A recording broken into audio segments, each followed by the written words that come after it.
ମା। ଆମେ ଆଜି ଆଲୋଚନା କରିବା ମାତୃ ରଚନାବଳୀ ଭାଗ 10 ଜ୍ଞାନ 309।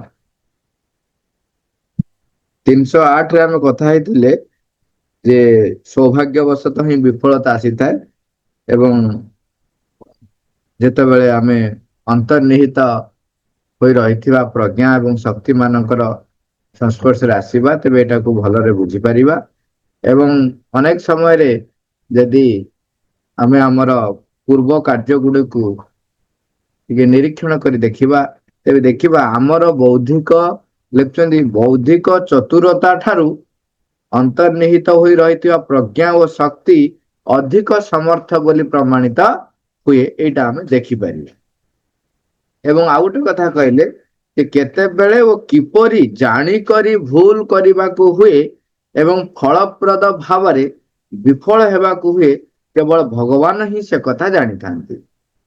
ଏଇଟା ଥିଲା ଜ୍ଞାନ 308ରେ। ଜ୍ଞାନ 309 ପ୍ରଭୁ କହୁଛନ୍ତି ଯେଉଁ ବ୍ୟକ୍ତି କେବେ ହେଲେ ବିଫଳ ହୋଇନାହିଁ ଓ କଷ୍ଟ ପାଇନାହିଁ ତାକୁ ତୁମେ ଆଦୌ ବିଶ୍ୱାସ କରିବ ନାହିଁ। ତାର ସୌଭାଗ୍ୟକୁ ଆଦୌ ଅନୁସରଣ କର ନାହିଁ ଏବଂ ତାର ପତାକା ତଳେ ଆଦୌ କୌଣସି ଯୁଦ୍ଧ ଲଢିବାକୁ ଯାଅ ନାହିଁ।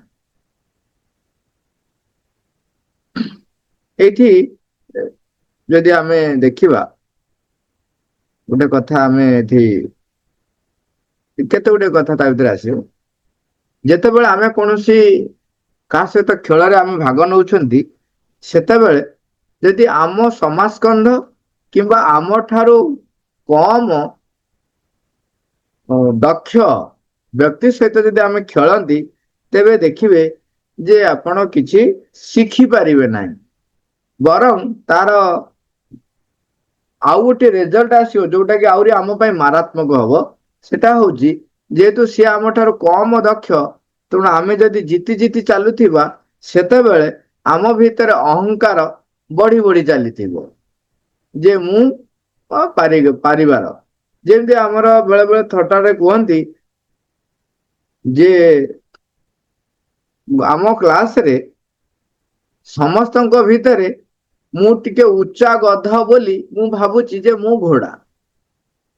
ଯେମିତି ଧରାଯାଉ ଗୋଟେ ଜାଗାରେ ସବୁଠାରୁ ହାଏଷ୍ଟ ତାଙ୍କର ଉଚ୍ଚତା ବିଶିଷ୍ଟ ପିଲା ହଉଛନ୍ତି ଯେ 140 ସେଣ୍ଟିମିଟର।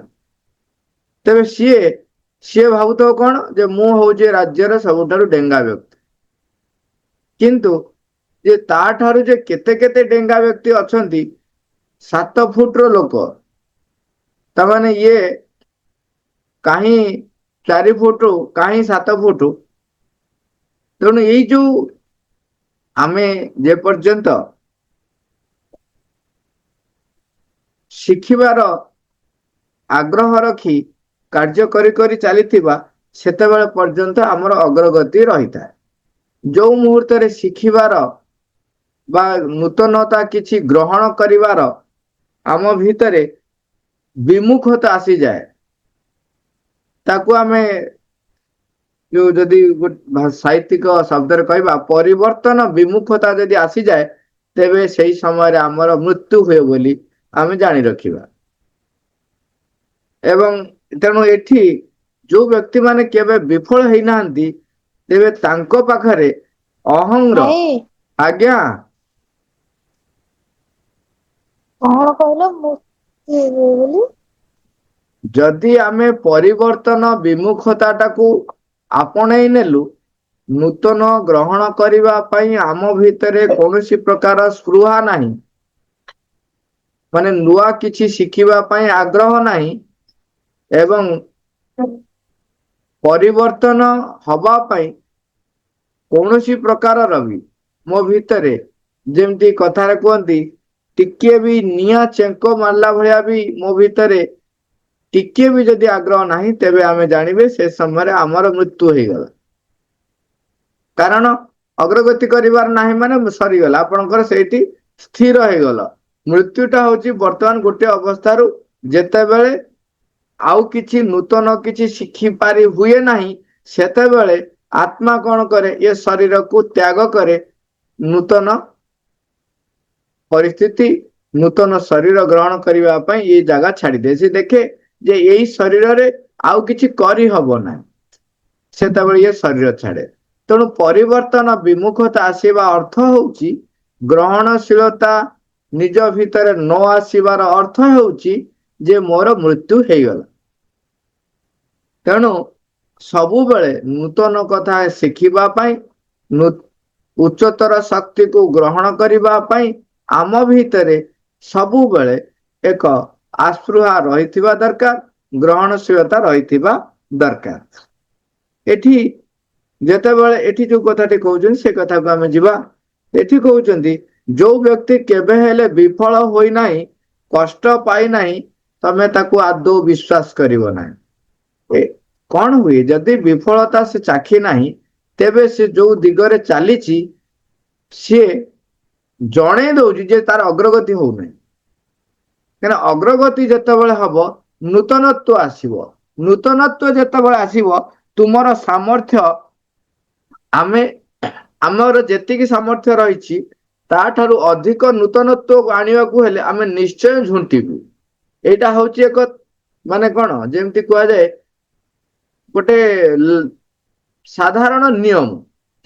କାହିଁକିନା ଦେଖନ୍ତୁ ବର୍ତ୍ତମାନ ଆପଣ ଯେତେବେଳେ ହାଇ ଜମ୍ପ ଯେତେବେଳେ ଡିଅନ୍ତି, ଆପଣ ଦେଖିବେ ଆପଣ ଯେତେବେଳେ ହାଇ ଜମ୍ପ ଡେଇଁଲେ ସେତେବେଳେ ଯେତିକି ହାଇଟ ରେ କ୍ଲିୟର ହେଇଗଲା, ମନେ କରାଯାଉ ଆପଣ 5 ଫୁଟରେ କ୍ଲିୟର କରିଦେଲେ, ସେ କଣ କରିବେ ତାପର ମୁହୂର୍ତ୍ତରେ 5 ଫୁଟ 1 ଇଞ୍ଚ, ତାପର ମୁହୂର୍ତ୍ତରେ 5 foot 2 inch, 5 foot 3, 4, 5, 6 inch, 6 foot, 6 foot ଯେତିକି ଦେଖିବେ ତାପରେ କଣ ହବ, କିଛି ପିଲା ସେଇଠି ରହିଯିବେ, ଅଟକି ଯିବେ, ଆଉ ଡେଇଁ ପାରିବେ ନାହିଁ। ପୁଣି ଆଉ ଥରେ ଗୋଟେ ଟ୍ରାଏ ମାରିଲେ ସେ ତାକୁ ଡେଇଁ ଗଲେ। ତେଣୁ ଯେତେବେଳେ ତମେ ଯେତିକି ହାଇଟ ର ଉଚ୍ଚ ଡେଇଁ ପାରୁଥିଲ, ତେଣୁ ସେତେବେଳେ ପର୍ଯ୍ୟନ୍ତ ସେଇଟା ତମକୁ ବାଧା ସୃଷ୍ଟି କରିବ ନାହିଁ ଯେ ପର୍ଯ୍ୟନ୍ତ ତୁମେ ଅଗ୍ରଗତି କରିନାହ। ତମେ ଯେତେବେଳେ ଅଗ୍ରଗତି କଲ, ତେଣୁ କଣ ହବ ନା ତମକୁ ପ୍ରଥମ ମୁହୂର୍ତ୍ତରେ କଣ ହବ, ଅଟକିଯିବ। ତେଣୁ ଆଉ ଟିକେ ଚେଷ୍ଟା କଲେ ତାଠୁ ଡେଇଁବ। ତାମାନେ ଯଦି ମୁଁ ବିଫଳତା ପାଉନାହିଁ ତାମାନେ ମୁଁ ଅଗ୍ରଗତି କରୁନାହିଁ। ମୋ ସାମର୍ଥ୍ୟ ଯେତିକି ମୁଁ ସେତିକିରେ ରହିଲି। ଯଦି ମୋର ସାମର୍ଥ୍ୟ ଯେତିକି ସେତିକିରେ ରହିଲି, ତେବେ ମୋର ଅଗ୍ରଗତି ହଉନାହିଁ, ତା ମାନେ ତାଠାରୁ କିଛି ଶିଖିବାର ନାହିଁ ଆମ ପାଇଁ। ଏବଂ ସେ ବ୍ୟକ୍ତି ଆମକୁ ଡେଞ୍ଜରସ୍ କାହିଁକି ନା ସେ ଆମକୁ ଯାହା ସଜେସନ ଦବ, ଯାହା ପ୍ରସ୍ତାବ ଦବ, ତାହା ଆମର କିଛି କାମରେ ଆସିବ ନାହିଁ। କାରଣ ସେ ଏପର୍ଯ୍ୟନ୍ତ ବିଫଳତା ଚାଖି ନାହିଁ, ତେଣୁ ଶିଖି ନାହିଁ ଯେ କୋଉ ସମୟରେ କଣ ନୂତନତ୍ୱ ଯେତେବେଳେ ଆସିବ କୋଉ ପଦକ୍ଷେପ ନେବାକୁ ପଡିବ ସେ ଜାଣିନାହିଁ। ଇଏ ହେଲା ଗୋଟିଏ ଦିଗ। ଆଉ ଗୋଟିଏ ଦିଗ ହଉଛି ଯେହେତୁ ସେ ବିଫଳତା ଚାଖି ନାହିଁ, ତେଣୁ ଅହଙ୍କାର, ଗର୍ବ, ଅହଂଭାବ ଚରମ ସୀମାରେ ତାର ଥିବ, ତେବେ ତା ଦ୍ୱାରା ମଧ୍ୟ ଆମର କିଛି ଲାଭ ହବ ନାହିଁ। ତେଣୁ ଦୁଇଟା ଯାକ ଆଙ୍ଗଲ, ଯେ ବିଫଳତା ପାଇନାହିଁ ଅହଂଭାବ ବୃଦ୍ଧି ହୋଇଥାଏ, ଯେ ବିଫଳତା ପାଇନାହିଁ ତାମାନେ ସେ ଅଗ୍ରଗତି ହିଁ କରୁନାହିଁ। ତେଣୁ ତା କଥାକୁ ଆଦୌ ବିଶ୍ୱାସ କରିବ ନାହିଁ, ତାର ସୌଭାଗ୍ୟକୁ ଆଦୌ ଅନୁସରଣ କରିବ ନାହିଁ। ତାହେଲେ ଏପର୍ଯ୍ୟନ୍ତ ସେ ଯୋଉ ସ୍ତରରେ ରହିଛି ସେଇ ସ୍ତରରେ ଚାଲୁଛି, ଉଠି ନାହିଁ ଟିକେ ବି। ତାର ପତାକା ତଳେ ଆଦୌ କୌଣସି ଯୁଦ୍ଧ ଲଢିବାକୁ ଯାଅ ନାହିଁ। ଦେଖନ୍ତୁ ଯେତେବେଳେ ଯୁଦ୍ଧ ଲଢିବାକୁ ଆପଣ ଯିବେ, ଯଦି ଖାଲି ଅଳ୍ପରେ ଆମେ କଥାଟି ସାରିବା, ଯଦି ଯୁଦ୍ଧ ଲଢିବାକୁ ଜଣେ ଯାଏ, ତାଠାରୁ ଅଧିକ ପାରଙ୍ଗମ ଯୋଦ୍ଧା ସହିତ ତାର ଯେତେବେଳେ ଯୁଦ୍ଧ ହବ, ସେତେବେଳେ ସେ ନୂତନ ନୂତନ କୌଶଳ ଶିଖିବ, ତାର ସାମର୍ଥ୍ୟ ବୃଦ୍ଧି ହବ। ଯଦି ସେ ତାଠାରୁ ଯୋଉଗୁଡାକ ଛୋଟ ଛୋଟ ବା ଅଳ୍ପ ମାନେ ପାରଙ୍ଗମ ଯୋଦ୍ଧାଙ୍କ ସହିତ ସେ ଲଢିଲା, ସେତେବେଳେ କଣ ହବ, ସେ ତ ହାଣି ହାଣି ଚାଲିଥିବ। ତେଣୁ ସେ କହିବ ମୁଁ ମହାନ ବୀର, ମହାନ ବୀର, ଏମିତି କରେ ଏମିତି କରେ, କିନ୍ତୁ ଠିକ ବେଳକୁ ଆପଣ ହଇରାଣ ପଡିଯିବେ। ସେଥିପାଇଁ ମହାଭାରତ ଯୁଦ୍ଧରେ ନିୟମ କରାହେଇଥିଲା କଣ, ରଥୀ ରଥୀ ସହିତ ଲଢିବେ, ମହାରଥୀ ମହାରଥୀ ସହିତ ଲଢିବେ, ଏବଂ ପଦାତିକ ପଦାତିକ ସହିତ ଲଢିବେ, ଅଶ୍ୱାରୋହୀ ଅଶ୍ୱାରୋହୀ ସହିତ ଲଢିବେ। ତେଣୁ ମହାରଥୀ କେବେ ସୈନ୍ୟ ମାନଙ୍କ ସହିତ ଲଢିବେ ନାହିଁ, କାରଣ ସେ ତ ମହାରଥୀ, ତାଙ୍କ ପାଖରେ କେତେ କେତେ ବଡ ବଡ ଅସ୍ତ୍ର ରହିଛି। ସିଏ ଯଦି ସୈନ୍ୟ ମାନଙ୍କ ସହିତ ଲଢିବେ ତ ମାନେ କହନ୍ତି କି ନା କୁଆ ଛୁଆ ଭଳିଆ ସବୁ ସୈନ୍ୟ ମାନେ ମରି ମରିଯିବେ, ଧ୍ୱଂସ ହେଇଯିବେ। ତାଙ୍କ ହାତରେ କିଛି ନାହିଁ, ତଳେ ଚାଲୁଛନ୍ତି ଖଣ୍ଡିଏ ମାତ୍ର ଗୋଟେ ଖଣ୍ଡାଟା ଧରିଥିବେ। ଇଏ ତମେ ମାରିବ ଦିବ୍ୟାସ୍ତ୍ର ମାରିବ ସବୁ ଧୂଆଁ। ତେଣୁ ଯୋଉମାନେ ବିଫଳତା ଚାଖି ନାହାନ୍ତି ତାମାନେ ସେମାନେ ଅଗ୍ରଗତିର ଯୋଉ ପାହାଚରେ ପାଦ ଦେଇନାହାନ୍ତି। ତେଣୁ ତାଙ୍କ ପତାକା ତଳେ ଯୁଦ୍ଧ ଲଢିବାକୁ ଯାଅ ନାହିଁ, ତାଙ୍କ କଥା ବିଶ୍ୱାସ କର ନାହିଁ, ତାଙ୍କର ସୌଭାଗ୍ୟକୁ ଆଦୌ ଅନୁସରଣ କର ନାହିଁ।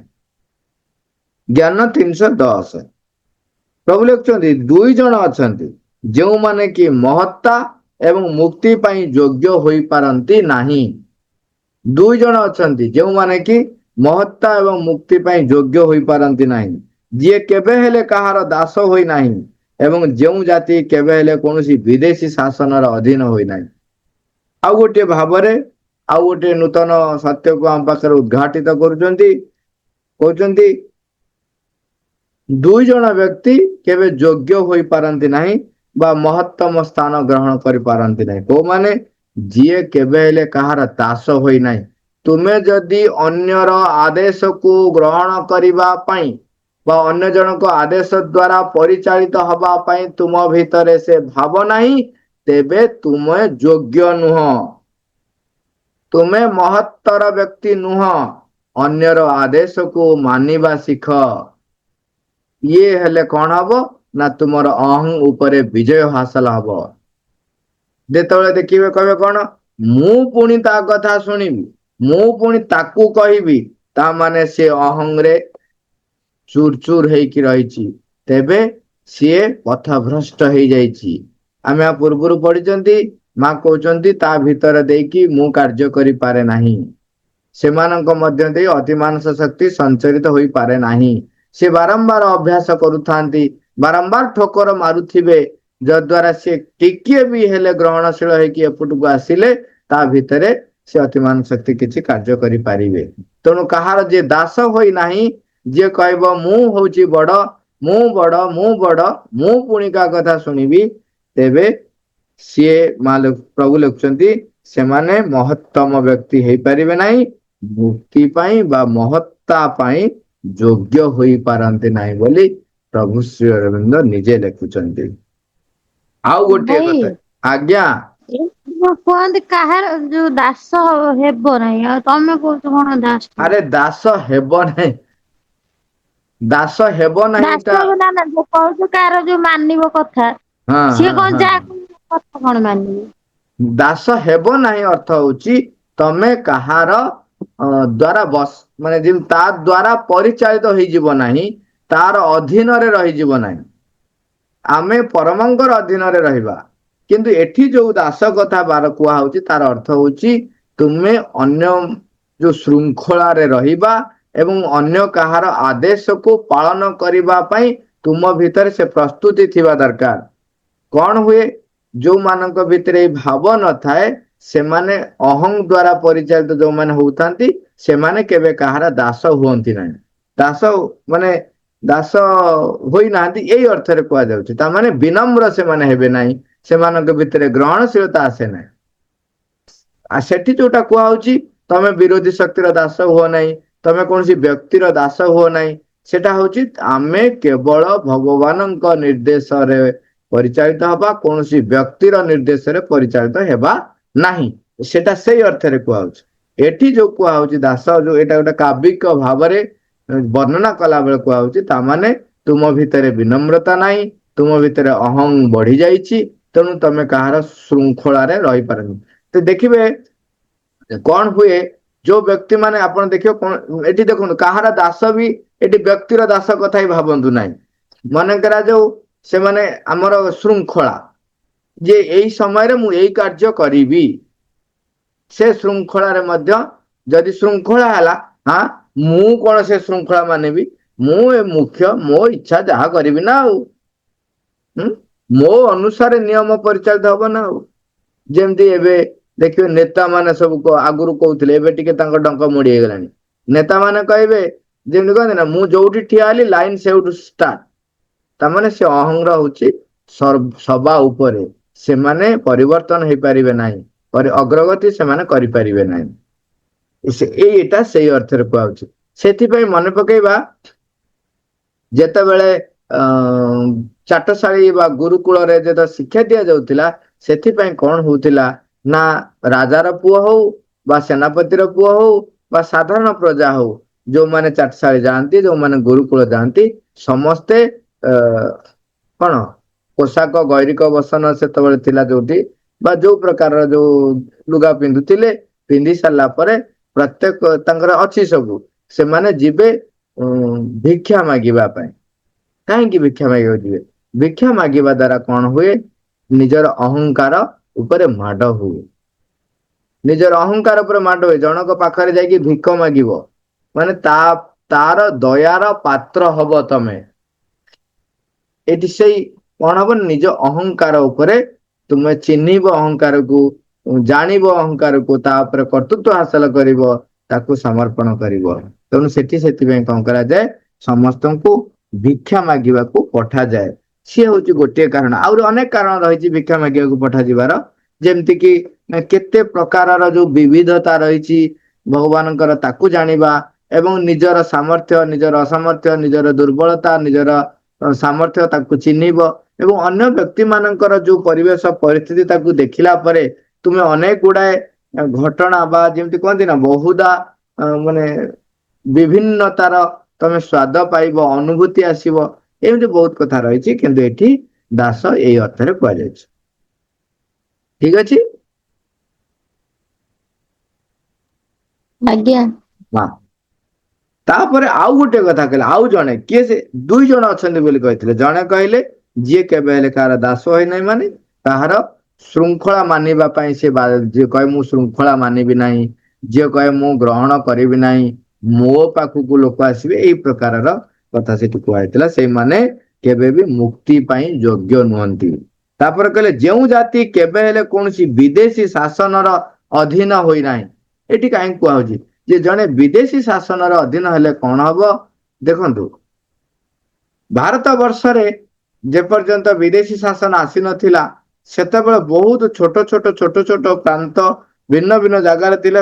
ସବୁ ଜାଗାରେ ଗୋଟେ ଗୋଟେ ରାଜା ଥିଲେ, ଗୋଟେ ଗୋଟେ ଜମିଦାର ଥିଲେ, ଏମିତି ସବୁ ଭିନ୍ନ ଭିନ୍ନ ଭାବରେ ଚାରିଆଡେ ଖଣ୍ଡ ଖଣ୍ଡ ହେଇକି ଥିଲେ।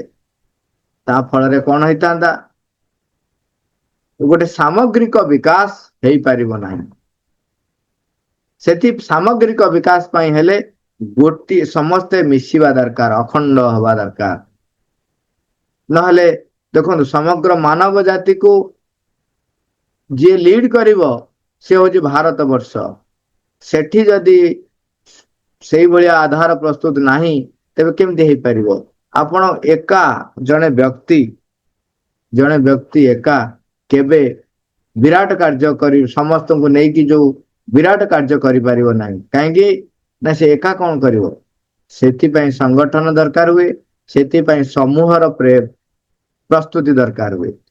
ଯେତେବେଳେ ମାନବ ଜାତୀୟ ରୂପାନ୍ତର ହବ, ସେତେବେଳେ ସମଗ୍ର ମାନବ ଜାତିର ଯଦି ସହଯୋଗ ନାହିଁ, ତେବେ ଏ କାର୍ଯ୍ୟ ଅସମ୍ଭବ। ଏବଂ ସେଥିପାଇଁ ହେଲେ କଣ ହବ ନା ତୁମେ ଗୋଟେ ଗୋଷ୍ଠୀ ପ୍ରସ୍ତୁତ ହବା ଦରକାର।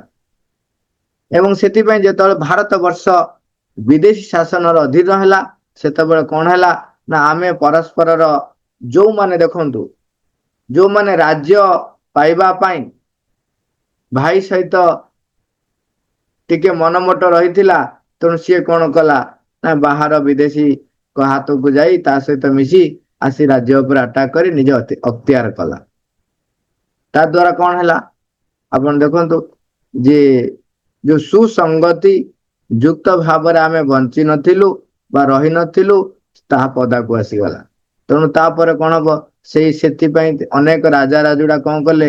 ତାପରେ ତାଙ୍କର ଯୋଉମାନେ ଥିଲେ, ଯିଏ ବି ହୁଅନ୍ତୁ, ନିଜର ରିଲେଟିଭ, ନିଜ ଭାଇ ହୁଅନ୍ତୁ, ନିଜର ଭଉଣୀ ହୁଅନ୍ତୁ, ସେମାନେ ଚେଷ୍ଟା କଲେ କୋଉଠି କୋଉଠି କଣ କଲେ ନା ସେମାନଙ୍କୁ ବନ୍ଦୀ କରିଦେଲେ।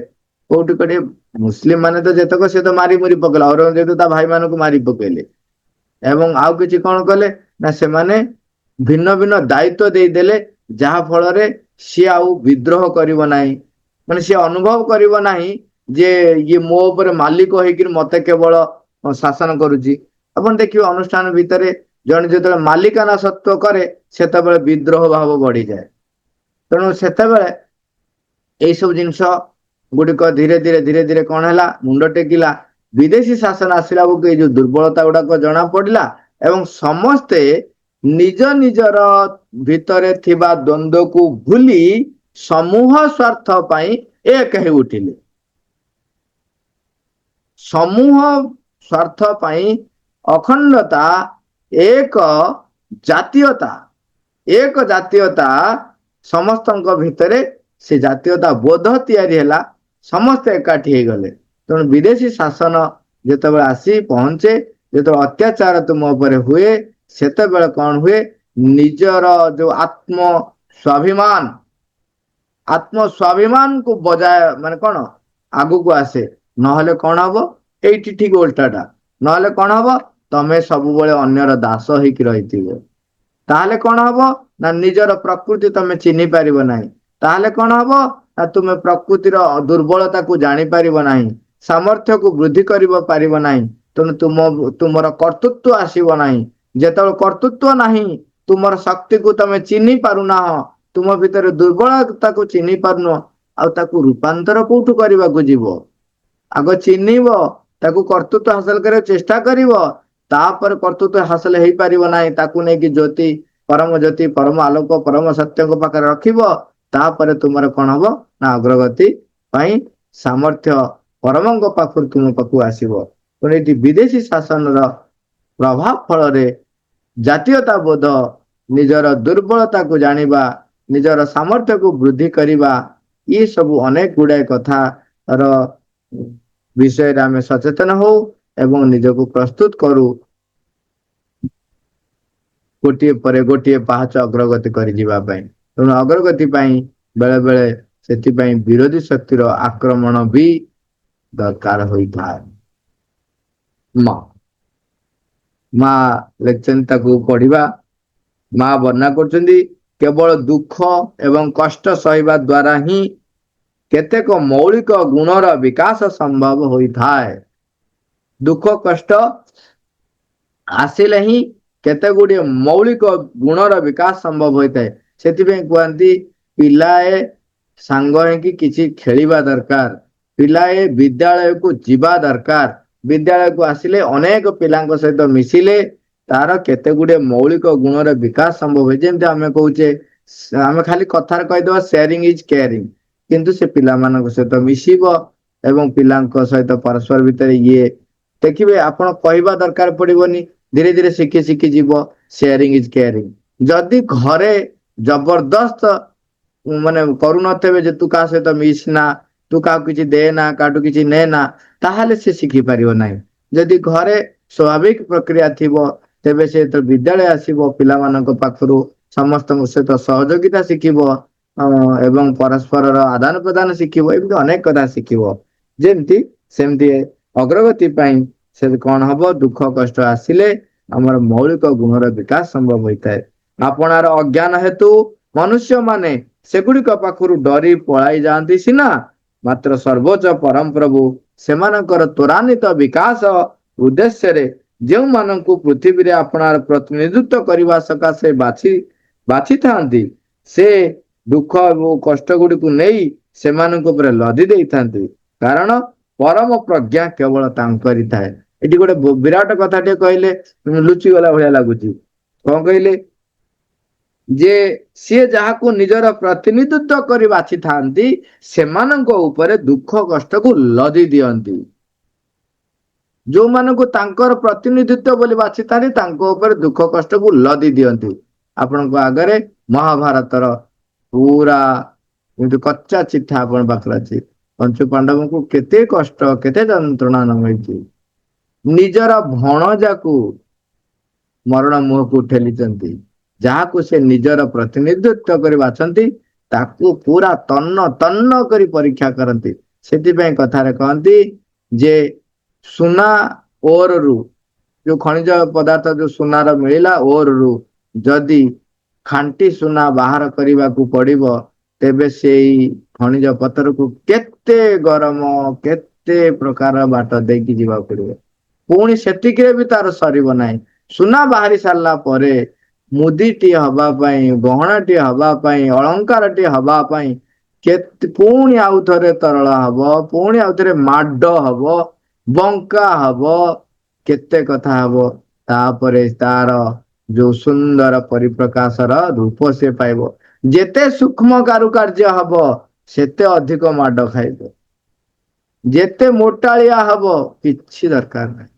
ପିଠିଆ ଯେମିତି କହନ୍ତି ସେମିତି ପଡିଥିବା ଦରକାର ନାହିଁ କିଛି। ତେଣୁ ସେଥିପାଇଁ କହୁଛନ୍ତି